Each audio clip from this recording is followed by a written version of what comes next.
உங்கள் தந்தி1 தொலைக்காட்சியில் தினமும் ஒரு சர்ப்ரைஸ் மாலை 6 முதல் 7 மணி வரை காணத் தவறாதீர்கள். வயநாடு நிலச்சரிவு மிகப்பெரிய தாக்கத்தை ஏற்படுத்தியுள்ள நிலையில் அதற்கு காரணமான அடர்த்தியான மேகங்கள் கொஞ்சம் நகர்ந்து வந்திருந்தாலும் கூடலாறும் ஊட்டியும் அழிந்திருக்கும் என எச்சரிக்கின்றனர் வல்லுநர்கள். இது பற்றிய செய்தி தொகுப்பை பார்க்கலாம். கற்பனைக்கும் எட்டாத அளவு நிலச்சரிவால் மாபெரும் பேரழிவை சந்தித்துள்ளது வயநாடு. தோண்ட தோண்ட சடலங்கள், கண்ணீரில் உறவுகள்.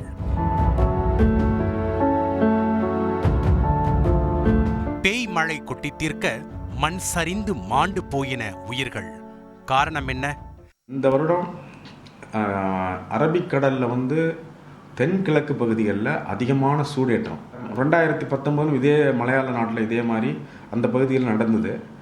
அந்த தென்கிழக்கு பகுதியில் வானமண்டல சூடேற்றத்தினால அங்கே உள்ள கிளவுட்ஸ் அபரிகரமான மேகத்தை தள்ளிக்கிட்டு வந்தது. இந்த ஆண்டு இப்போ வயநாட்டில் பார்த்த மேகம் வரலாறில் இந்த நூற்றாண்டுகளில் 2019 பிற்பாடு அதிகமான அடர்த்தி உடைய மேகம், அதாவது கரும் மேகங்கிறாங்க இல்லைங்களா, அந்த கரு மேகம் கண்ணு கெட்டாத தூரம் கரு மேகம் மிரட்டும். கீழடுக்கு மண்டலத்தில் காற்று மண்டலம் வீக்காக இருக்கோ அல்லது கொஞ்சம் மேலே பிடித்து தள்ள சக்தியை இழக்குதோ அந்த இடத்துல அப்படியே கொட்டிடும். மேற்கு தொடர்ச்சி மலையில் வயநாடு மாவட்டத்தில் உள்ள பெரும்பாலான மலைகள் செம்மண் அடுக்குகள் நிறைந்தவை. புரிதலின்றி மனித நடவடிக்கைகள் அதிகரிக்கும் போது நிலச்சரிவுகள் நிகழ்ந்து உயிரிழப்புகள் ஏற்படுவதை தடுக்க முடியாது.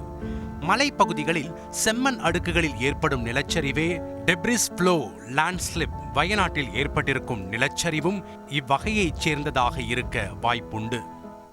வயநாடு, நிலம்பூர் வாலி, கூடலூர், குன்னூர், ஊட்டி, குன்னூர் இந்த பகுதி மேற்கு தொடர்ச்சி பகுதி மற்ற எல்லாமே பாறை வகை இல்லை, மண் வகைகள். அவ்வளவும் அருமையான சிகப்பு மண், செம்மண், நமக்கு சுத்தமான செம்மண்.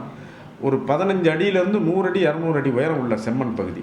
இப்போ இது திருநெல்வேலியில் நமக்கு சென்ற ஆண்டு நடந்த மழை அளவு 95 சென்டிமீட்டர், இது மாதிரி 3 மடங்கு. ஆனால் மேற்கு தொடர்ச்சி மலையில் நம்ம பகுதி பாறை பகுதி, திருநெல்வேலி பகுதி பாறை பகுதி, அதிகமான காடுகள் உள்ள பகுதி. அதனால் அதை தாக்கு பிடிச்சிச்சு. இது வெறும் மண் வளம் உள்ளது, தோட்டக்கலை உள்ள தேயிலை தோட்டங்கள், மற்றபடி விவசாய காஃபி விவசாய பயிர்கள் உள்ள இடம். அந்த மண் எங்கெங்கே லூஸாக இருக்கோ அதோடு அப்படியே மலை மாதிரி அப்படியே நவுத்திட்டு போயிடும். வயநாடு வரை அந்த அடர் மேகங்கள் கொஞ்சம் நகர்ந்து வந்திருந்தாலும் தமிழகமும் தப்பித்திருக்காதாம். அந்த கிளவுட்ஸ் இன்னொரு 15 கிலோமீட்டர் உள்ள வந்திருந்தா கூடலூர் அவுட்டு, இன்னொரு 15 கிலோமீட்டர் இன்னும் கொஞ்சம் வடக்கு வந்திருந்தா ஊட்டி அவுட்டு. போடி கம்பம் பகுதியில் இருக்குது. மற்றபடி திருநெல்வேலியெலாம் நமக்கு நல்ல முழு பாறைகள் உள்ள இடப்பகுதி.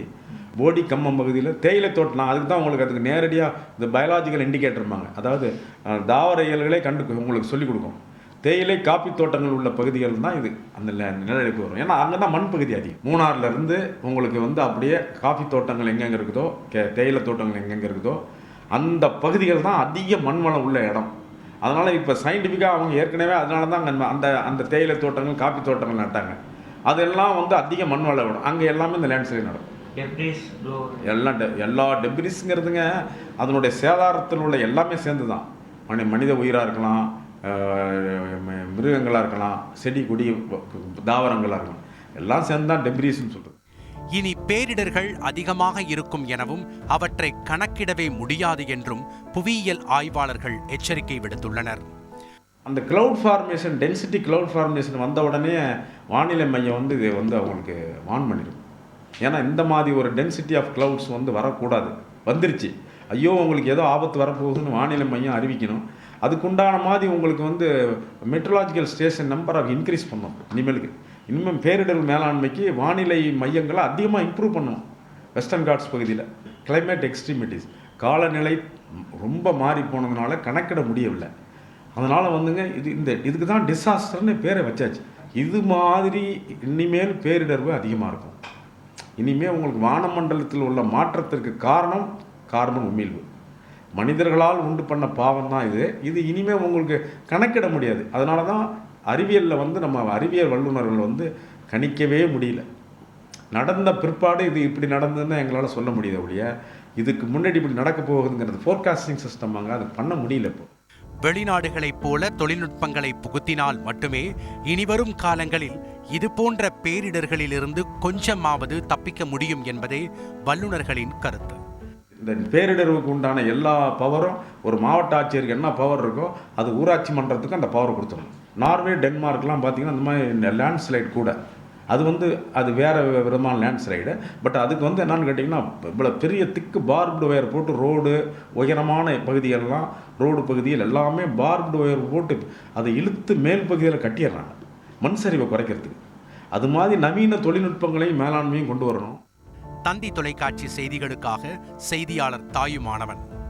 உங்கள் தந்தி 1 தொலைக்காட்சியில் தினமும் ஒரு சர்ப்ரைஸ் மாலை 6 முதல் 7 மணி வரை காணத் தவறாதீர்கள்.